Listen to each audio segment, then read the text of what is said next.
Significantly, this train transports tourists through time. Even before guests step on board, there's plenty of pageantry to set the tone. Here we met the Campbell family from Baltimore, starting their week-long holiday on this train called Maharaja's Express. We're particularly enamored with the idea of the Maharajas. Why? Well, it just seems like a very exotic time.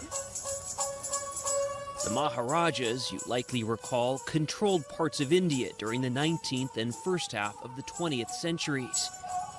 They were flamboyant rulers, to say the least. In their apparel, in their palaces, in everything, the intention was to show people that they were different and that they were rulers, and that was why they were different. It was about show, but it was about maintaining power. Absolutely, yes.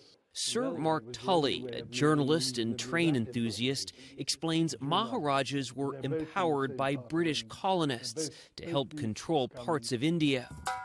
It was a time when the British were building railroads across the subcontinent, and trains were considered a sign of modernity and wealth. The railways were very important to Maharajas because they were prestigious things. And if you look at the trains, you can see that they were specially built, very obviously, blatantly luxurious, so that they would impress anyone who saw them. Ashley Campbell was certainly impressed with this modern-day remake as her family stepped into their staterooms. This is awesome. Maharaja's Express is the result of a public-private partnership designed to boost tourism. Up to 23 coaches can fit as many as 88 passengers. It's complete with a boutique, bars, and 2 restaurants. The train generally travels at night. This 7-day trip took tourists from Delhi to Jaipur to Agra, home of the Taj Mahal. Then on to other stops in North India, including Varanasi, and back to Delhi. A week of eating and sleeping on a train means this place is a key part of the equation. And John Stone has been the onboard chef here for 3 years. The pepper which we are using is very similar to paprika. It only gives out the color and not the heat.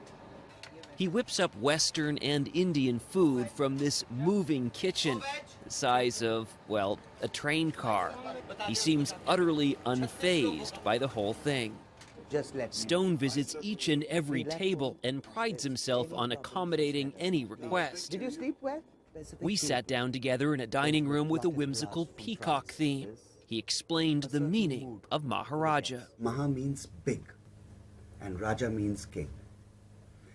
When you combine both the words, it becomes a big king. That means a king who's superior to all the other kings. Stone is quite sure this train and his cooking lives up to such a name. For him, working here was, well, a process of elimination. I worked on the cruise lines. I worked for a 7-star, a 5-star. I worked for palaces and resorts. I've done outdoor caterings. I've done camp caterings. I've done air catering. The only catering left for me was train catering. so I got this opportunity and I grabbed it. To India. It was also something different for the Campbells, who traveled around the world as a family, but never quite like this, says Colin. From whatever I think we could imagine, this has exceeded that, from the environment to the service to every detail. They took in the sights, even playing a bit of elephant polo in Jaipur. It's hardly a bargain vacation, though. A cabin for the week costs at least $5,000, but is complete with everyday comforts that seem luxurious on a train. For those who really want to splurge, the presidential suite can be yours for $23,000 a week.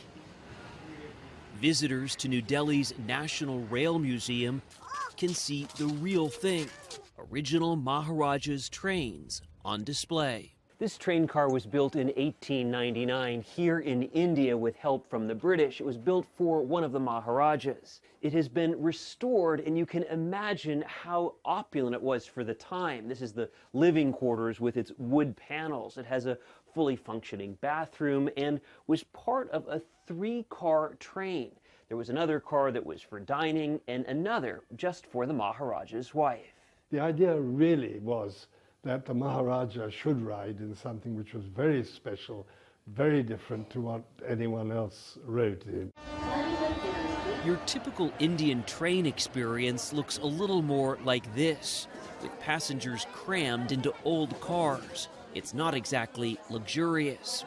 Misery and suffering. James Campbell admitted to feeling a little guilt seeing India's poverty pass by the train window, but remarked the Maharajas provided such color to history. There were some extravagant, over-the-top things that these Maharajas did not too many years ago. One thing that we read that really stuck with us, they certainly made this a much less boring life. There was nothing boring about disembarking at this station near Jaipur, where this made-for-tourists scene would have perhaps impressed even a Maharaja.